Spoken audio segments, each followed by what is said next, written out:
Tengo el placer de poder presentar ahora a gente como siempre, igual que Ruth, Javier, Esteban, Patricia. Os admiro a todos, Abel, pero sin desmerecer a nadie, que nadie lo interprete mal. Tengo una especial, vamos a decir, conexión, si me lo permite mi buen amigo José Manuel, porque José Manuel fue la primera persona que conocí cuando me picó la avispa. La primera persona que conocí, gracias a mi mujer María José, fue en tu consulta en Córdoba y me dijo: siéntate aquí conmigo, María José, que tú sabes de qué estamos hablando. Y fue la primera persona que me ayudó y me enseñó a grabar todo lo que conocéis a través de la página web. Así que para mí, como psicólogo, perito psicólogo, especialista en alienación parental, algo que, bueno, pues sabéis sobradamente que está prohibido decir, es profesor de la Universidad Loyola, especialista en todo lo que sea el daño emocional en separación y procesos de separación, en la utilización, en lo que conocemos mayormente como malmeter. Es un perito con larga experiencia en daño emocional de menores y para mí es un placer que José Manuel pues tenga el placer de poder asistir y ayudarnos con su presencia. Anaviz haya confiado en el proyecto de Anaviz dando una conferencia como esta. Mil gracias y todo vuestro.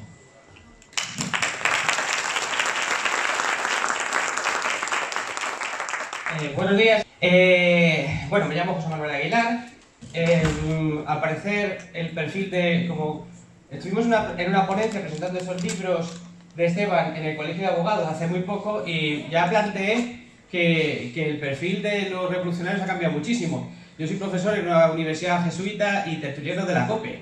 Así que, ¿cómo ha cambiado el cuento y cómo ha cambiado el perfil de revolucionario de los últimos años? Yo no sé ustedes qué estaban haciendo hace 20 años. ¿Usted qué estaba haciendo hace 20 años?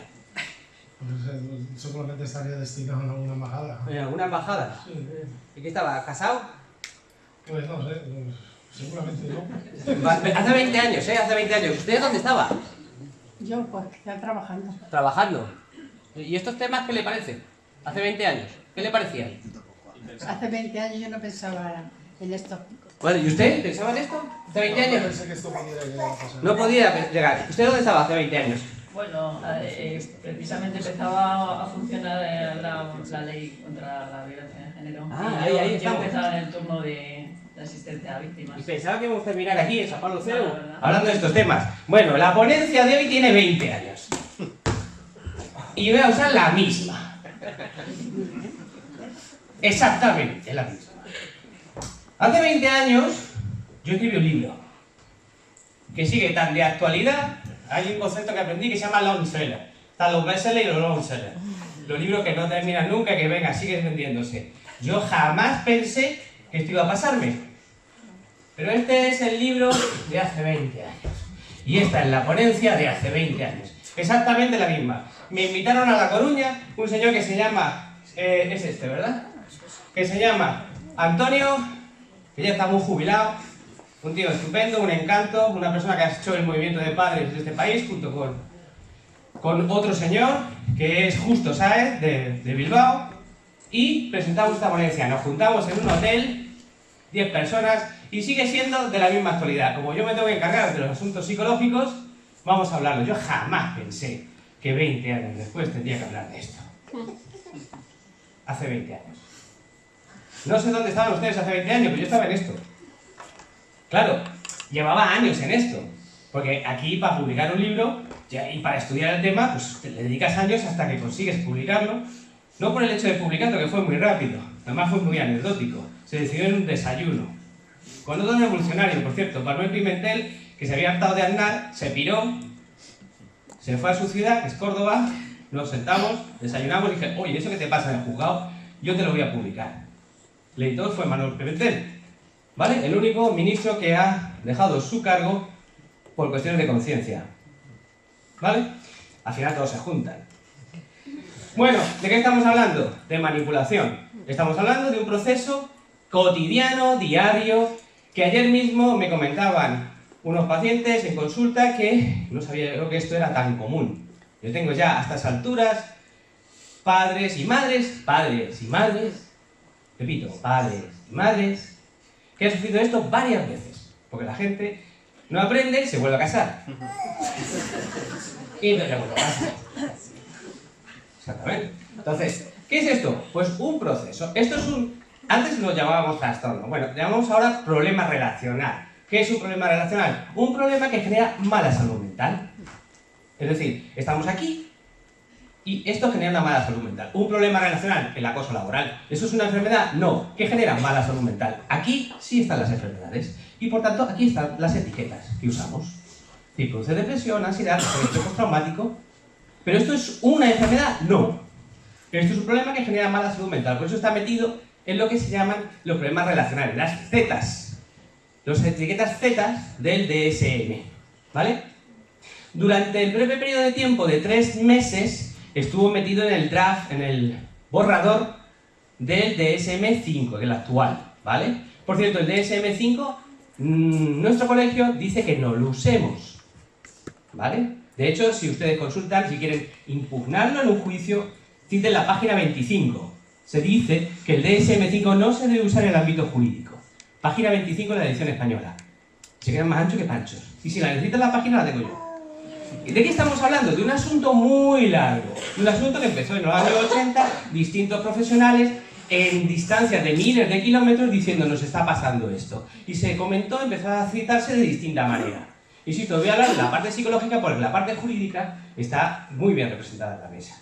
Entonces empezó a decirse y a numerarse de una manera muy distinta. ¿Qué pasaba en los años 80? ¿Cuál era la realidad? Pues la realidad de los años 80 en Estados Unidos era Kramer contra Kramer. Es decir, custodia femenina, indiscutible. ¿Y qué ocurrió en los años 80? Pues una revolución, se llamó custodia compartida. Que además, para complicarnos más la vida a los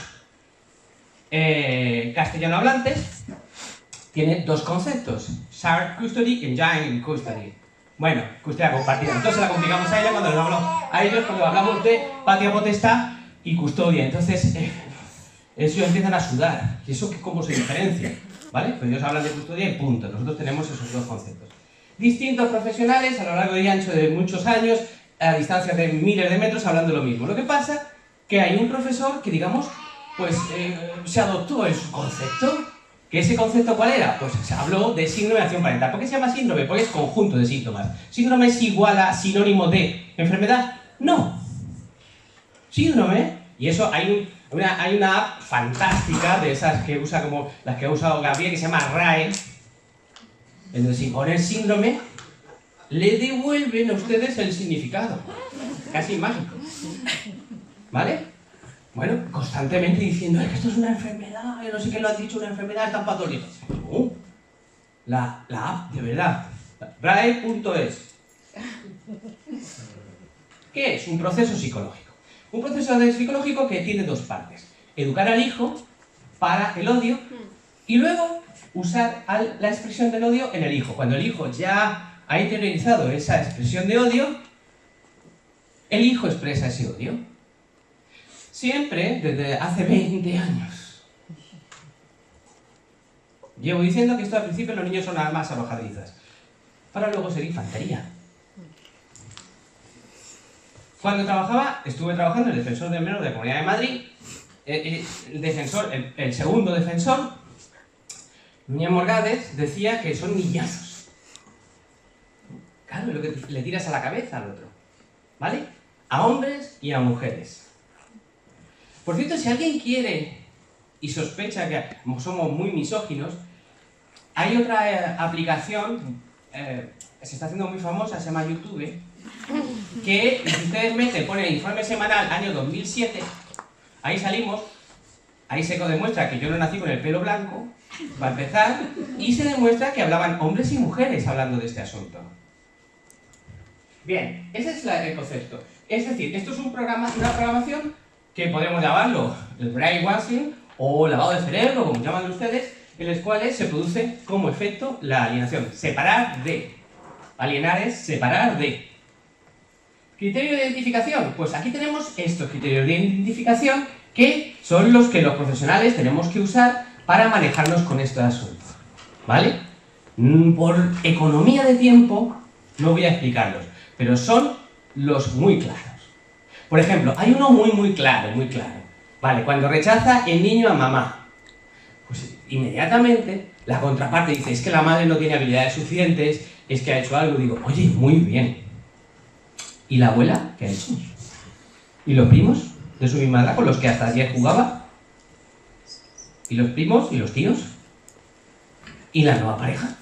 Si no ha dado el tiempo, si no la conoce. Por ejemplo, los escenarios prestados, ¿no? Hablar con palabras que le son ajenas, ¿no? Que no le pueden corresponder por edad, ¿no? O sea, ese niño que te viene y te dice con 9 años, literal, mi padre me maltrata psicológicamente de modo sistemático. La Virgen. ¿Eh? Por ejemplo, hablar, ¿no? O lo que llamamos esto es real. Sí, yo es que con papá nunca he ido a... Hemos salido nunca, no he sacado... ¿En serio? Instituto de Medicina Legal de Málaga. ¿En serio? Pues vale. Oye, mira, saco la tablet, porque yo voy con las tareas hechas, cuando hago una investigación, un informe, digo, oye, ¿y esta foto dónde es? ¿Dónde estáis? Toda la familia. En Liverpool. ¿Y esta? En San Francisco.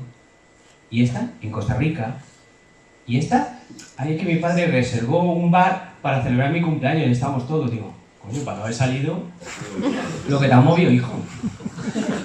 Vale, insisto, Instituto de Medicina Legal, asunto, etcétera, etcétera, puedo decir el letrado, el expediente y demás. Bueno, ¿qué ocurre con todo esto? Bueno, todo esto ha ido cambiando, las circunstancias del surgimiento del síndrome de alienación parental ya no son las mismas, tenemos tantas mujeres como varones afectados. Lo que ocurre es que ahora está apareciendo, desde hace muchos años, también ahora, es lo que llaman mis alumnos el combo. El combo. Es decir, tú te divorcias y tienes el combo. Tienes la demanda de divorcio y inmediatamente la denuncia de violencia de género. Si no, de abuso sexual. Mis alumnos dicen que es el combo. Muy bien, pues el combo. Es decir, el uso de los recursos legales para interferir. ¿Por qué? Ustedes no lo saben, porque no hay ningún medio de comunicación que lo diga, pero estamos en huelga judicial. Si fuera contra Ayuso, yo no tengo nada contra Ayuso, yo no vivo aquí, pero vamos, si fuera contra Ayuso estaría todos los días en el telediario. ¿Vale? ¿Saben cuántos juicios han suspendido hasta ahora? Hasta ahora, hasta la semana pasada, eran 360.000. Supongo que lo habrán escuchado todos los días en las noticias. ¿Vale? Bueno, pues imagínense, como nos veníamos sin atasco judicial, imagínense ustedes. En asuntos nuestros que hemos estado comentando, aquí, ahora mismo tengo asuntos con los dos. Dios los cría y no se juntan. Tenemos asuntos en los que se han suspendido 3, 4, 5 veces. ¿Y qué ocurre con un informe de un psicólogo que está hablando de niños? Porque al año carece de validez. De hecho, hasta deontológicamente carece de responsabilidad deontológica. Fíjense, ya no quiere decirle cuando pasan 3, 4, 5 años. ¿Por qué? Porque el niño ese que evalúe no existe ya. No existe. Vale, estos serían los tipos de SAP y demás historias y demás. Pero como veníamos aquí hablando, dice, ¿y qué podemos hacer con todo esto? Pues vamos a irnos a un asunto que directamente no le he quitado ni la cabecera. 2010. Tampoco le he cambiado. Entre febrero y junio de 2006 escribí 3 informes donde valoré la existencia del SAT y recomendé el cambio de custodia de los menores, ¿vale? Esto es un asunto en el cual se planteó decir, ¿qué hay que hacer con estos temas? Pues mire, no es que hay que hacer, no es una cuestión teórica, es que se lo puedo decir, se lo puedo referir por libros y se lo puedo referir por la práctica. Bueno, pues esta ponencia es del 2010, presentada en la Universidad de Alcalá de Henares, de aquellos asuntos, ¿vale? Entonces, 3 informes entre febrero y junio del 2006 en donde valoré qué había que hacer, ¿no? Esto es una alienación parental y demás, tal. ¿Qué ocurre con esto? Bueno, luego pregúntenme qué pasó después de 2006. Bueno, pues se recomendaron cambio de custodia. Los juicios de estos asuntos se celebraron entre marzo del 2006 y abril del 2007. En todos ellos se acordó por el juzgado la retirada de los menores, bien definitiva, bien temporal, de su progenitor alienador a la entrega al alienado. Bien. Los menores llevaban entre 3,5 y 1 año sin ver a los progenitores rechazados, ¿vale? Los menores tenían entre 7 y 14 años. Se había juzgado medidas desde el juzgado como era mediación familiar, la terapia, todas esas tonterías que, o sea, terapia psicológica, retirada de la custodia, entrega a la familia extensa del alienador, reducción de visitas al alienado, ir al punto de encuentro, todas esas cosas que no estamos viendo. Ninguna había dado resultado. ¿Vale? Como consecuencia de la decisión judicial se produjo una fuerte presión de grupos de mujeres y medios de comunicación a estos jueces, por cierto, la mayor parte juezas. Se publicaron decenas de artículos en los periódicos y se emitieron horas y horas de televisión ocupándose de la retirada de custodia. Por cierto, informe semanal, esto ¿vale? YouTube, 2007, salimos ahí. Donde los casos se llevaron a cabo manifestaciones de mujeres en los pasillos de juzgados. En los pasillos, no en la puerta, ¿eh? En los pasillos, y nosotros pasando por el medio. Para entrar en sala, la puerta de la sala aquí. ¿Quién ha dejado entrar a toda esa gente? Vamos, todo el mundo entra a un juzgado como el que va al Mercadona. Bueno, algunos titulares de prensa. 2 menores obligadas a un juez a vivir con su padre denunciado por abusos sexuales. Denunciado. Que estaba más que archivado. Pero fue denunciado, claro. ¡Ahí va, qué bien!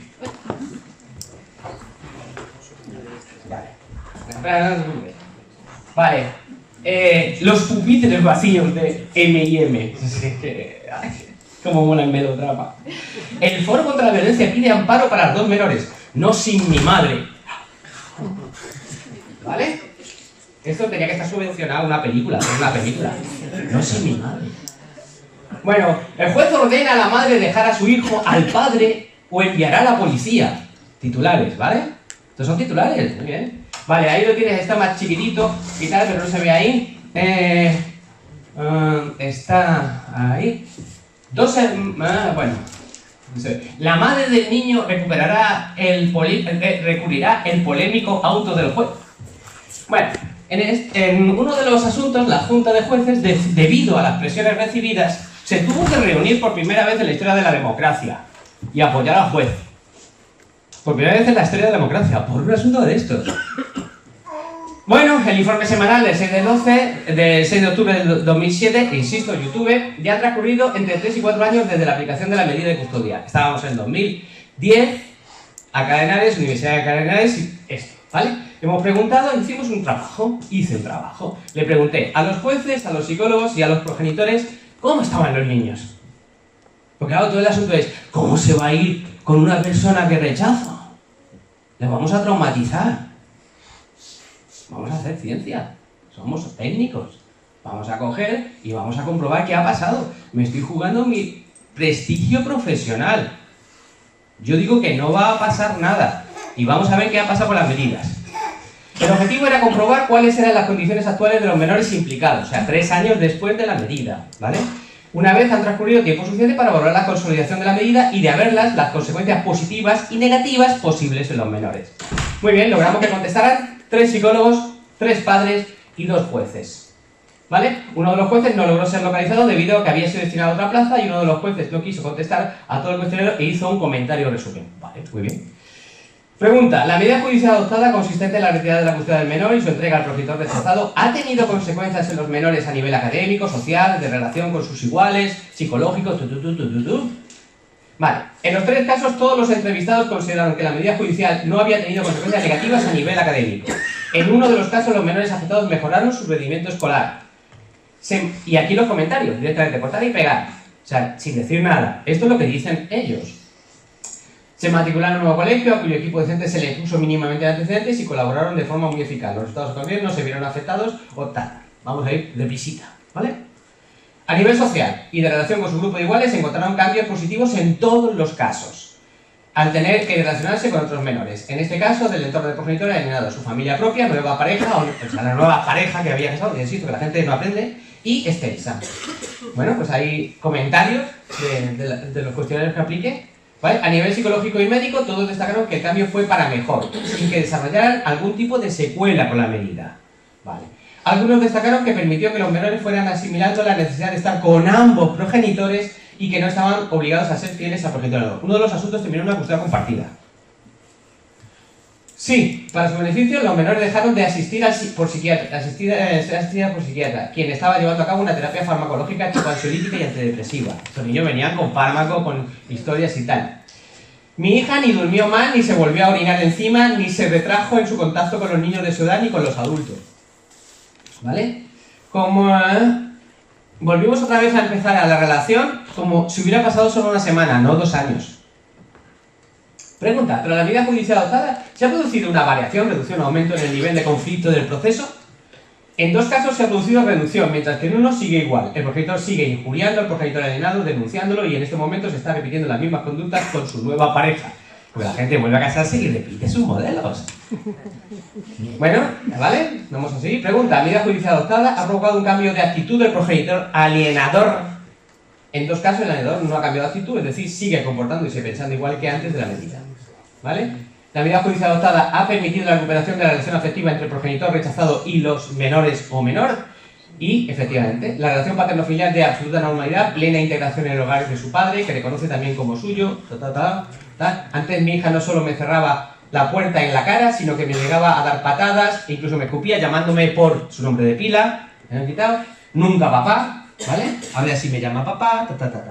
La medida judicial adoptada ha permitido la recuperación de la relación afectiva entre la familia extensa y la familia extensa del progenitor rechazado y los menores. En los 3 casos se ha recuperado la relación familia extensa del progenitor rechazado y los menores, con los abuelos, los tíos, los primos, no sé qué. ¿Cuánto tiempo transcurrió desde la aplicación de la medida y el cambio de estado? Porque me había dicho hasta cuándo iba a pasar. El cambio de la conducta de los menores se presentó en 1 semana o 2 meses. La de 2 meses es porque descubrimos que la alienadora, en este caso, seguía llamando a la niña a escondidas. Y se demoró, hasta que descubrimos, pues, fue un caso fantástico. La niña de 8 años se levantaba a las 5 de la mañana, llamaba a su madre, borraba la llamada, colgaba y se volvía a acostar. Claro, este niño no cambia, hasta que el padre, ya con esta suspicacia, porque yo soy un neurótico, como acaba de decir este hombre, es decir, tú tienes que grabarlo todo, fíjate dónde has terminado, fue un buen alumno, neurótico. Le digo al padre, oye, mira lo de la memoria.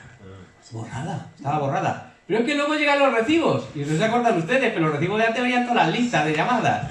Y efectivamente, a las 5 de la mañana, ¿qué coño iba a llamar? A la madre.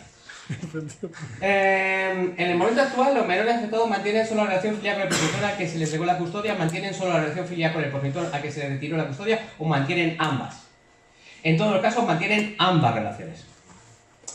Terminamos. ¿Considera que ha sido una medida acertada?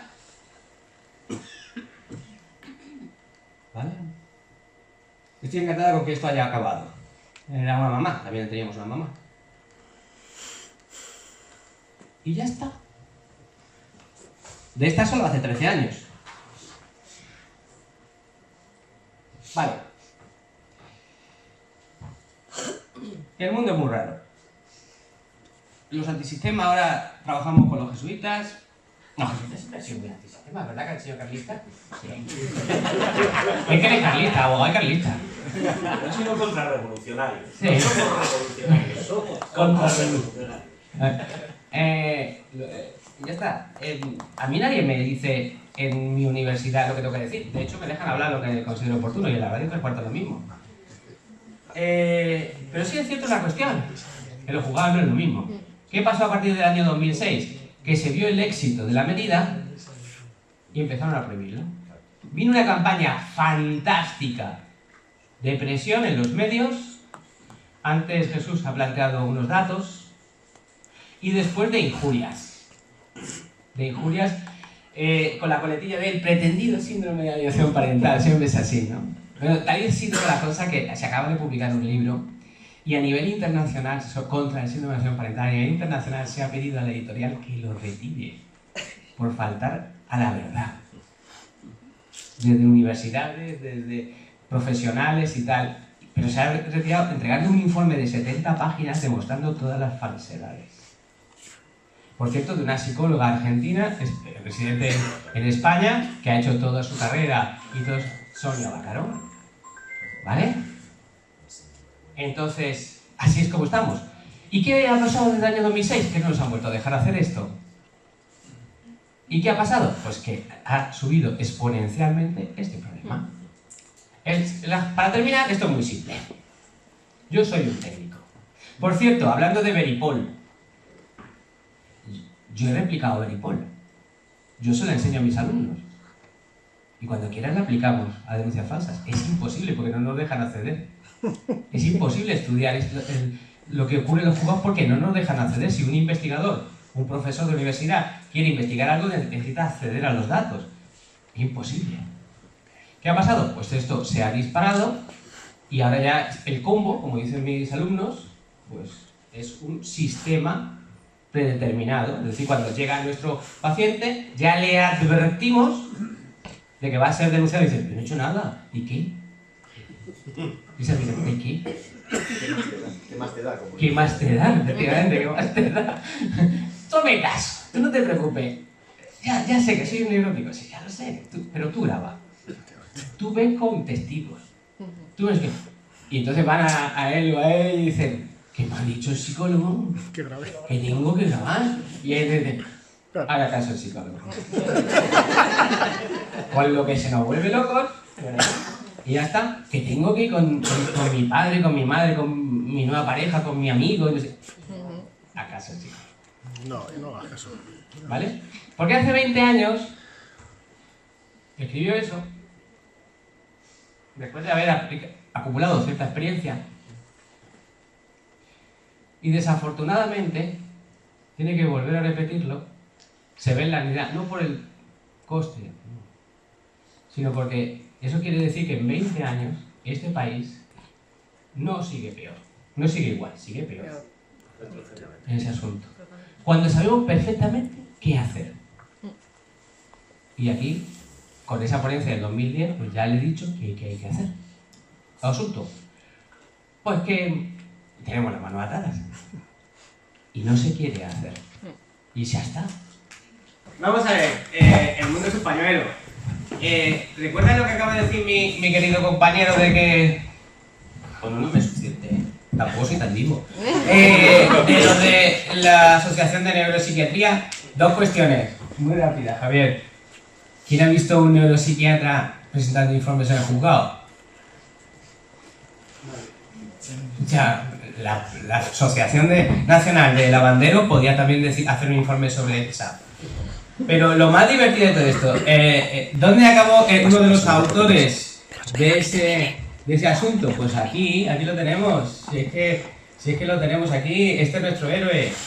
Ese. Con los años que descubrimos, pues descubrimos que de repente dice, este informe, ¿cómo me suena? Me voy al archivo, es igual que este. Llamo a Julio, otro compañero mío, ¿tú tienes informes iguales a hacer? Infancia libre, que van a la misma pediatra del Servicio Andaluz de Salud, a la misma psicóloga del Servicio Andaluz de Salud, al mismo psicólogo de Madrid, psiquiatra. Ahí lo tienes. Autor y tal, a los mismos abogados, y se genera un entramado infancia libre. Se genera un entramado de denuncias falsas para quitarle a los progenitores los hijos. Ese es el autor del asunto. Qué casualidad, ¿eh? Es que no deja de ser un profesor y buscar las fuentes. Muchísimas gracias, he sido muy rápido, he volado.